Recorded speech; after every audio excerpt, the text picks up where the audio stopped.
All right, people, it's starting to get cold outside. That means it's time to ditch the diets and put the beach body on the back burner. We're diving right into comfort food season. Today, I'm gonna show you this Mississippi pot roast recipe. It's absolutely packed with flavor and it's foolproof. Meet me in the kitchen, let's make it happen. Now, when you say pot roast, people typically mean a chuck roast. And when you're shopping for a chuck roast, I like one between 3 and 4 pounds. You wanna make sure that it has good marbling, which are the fat striations or the little white lines of fat that run throughout the piece of meat. You also wanna get one that's uniform in shape and size. You don't want a pot roast that's thin on one end and thick on the other. It's not gonna cook as evenly. So you want one perfectly symmetrical like you see right here. We're gonna season it very heavily. This is a big piece of meat, so you gotta season it like it's a big piece of meat. Heavy salt, probably a little heavier than you're expecting, but trust me, for a 3 to 4 pound pot roast, it's gonna need that salt.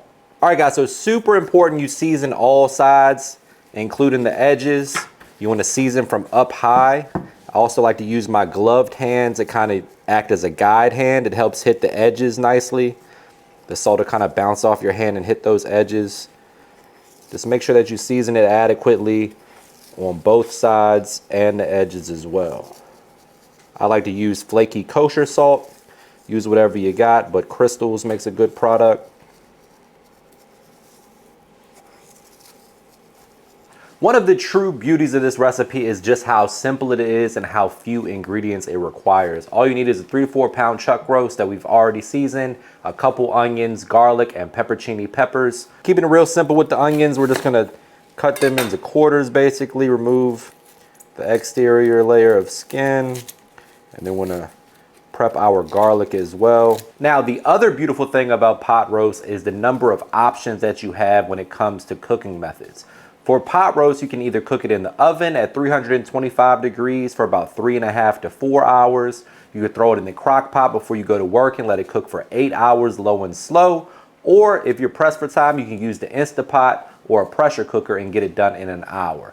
You got 3 different options for 3 different lifestyles, all resulting in a delicious dinner. Make sure you let me know in the comments what your favorite method is for cooking pot roast. For me, I'm usually pressed for time, so I usually go for the pressure cooker. In terms of flavor though, I think the oven probably gives you the best tasting end result.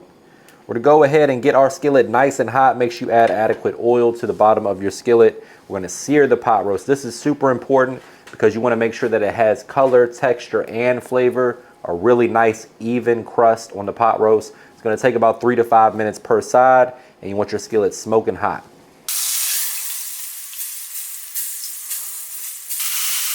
Can't get a better crust than that.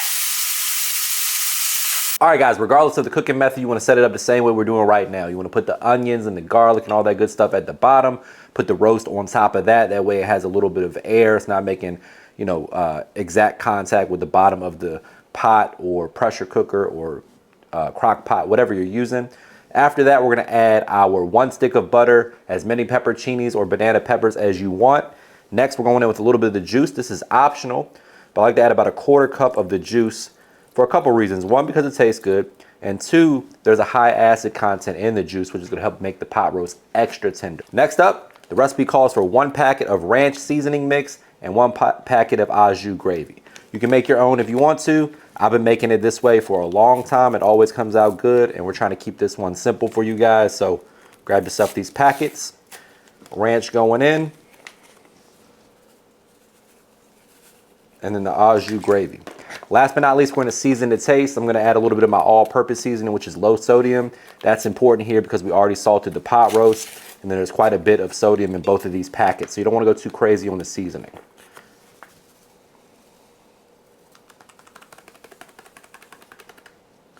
And it's really just as simple as that. We're gonna go ahead and get the pressure cooker going. This is gonna take about an hour. You have dinner on the table. Stay tuned for my delicious mashed potato recipe. I can't think of anything that pairs better with pot roast than some good mashed potatoes. Today I'm gonna show you this super easy recipe. All you need is a few ingredients that you probably already have at the house. For my mashed potatoes, I like to either use russet potatoes or Yukon Gold. We're gonna make a nice cream sauce with some butter, some fresh herbs, a little garlic, a little sour cream. You wanna warm that up. Cook your potatoes until they're tender in some salt water. Let the magic happen.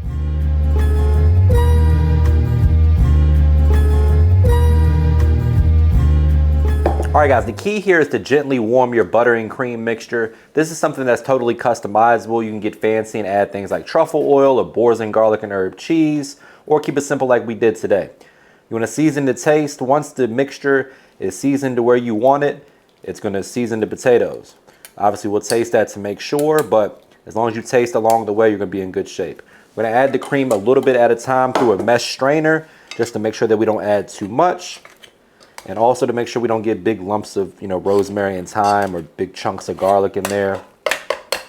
Just continue to mash with a hand masher or a hand blender, whatever you got. You could even use a whisk if that's all you have.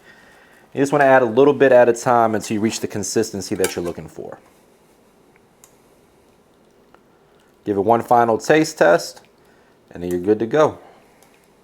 Perfect for the fall comfort food season, for the holidays. Can't go wrong. Some good mashed potatoes. All right, guys, after an hour in the pressure cooker, the meat is absolutely tender. We're gonna go ahead and strain the au jus or the gravy, add it to a skillet, and then we're gonna add a slurry, which is just an equal part cornstarch and water. That's gonna help thicken up the gravy a little bit. Don't need a whole lot. It's already a little thick from that au jus packet that we put in there. But I just want my gravy to be a little thicker, so a slurry will get the job done. It's gonna add that in when the water or the liquid comes up to a boil, then reduce the temperature down, and you're gonna have yourself a nice thick consistency. Season to taste if you need to, and it's time to plate this up. All right, people, there you have it. Mississippi pot roast, AKA traditional pot roast, sexy cousin from Mississippi, with delicious garlic and herb mashed potatoes, extra gravy, because why the hell not? We're here for a good time, not a long time. This is the part where I say, brace yourself for a trademark money shot. Say it with me, guys, looking good. Also, real quick reminder that this recipe and all my recipes can be found at MrMakeItHappen.com. And without further ado, it's time to dig in for the taste test. Taste test, let's see. Oh my God.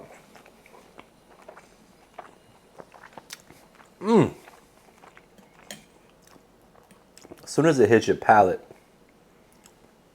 you know you're in for a treat.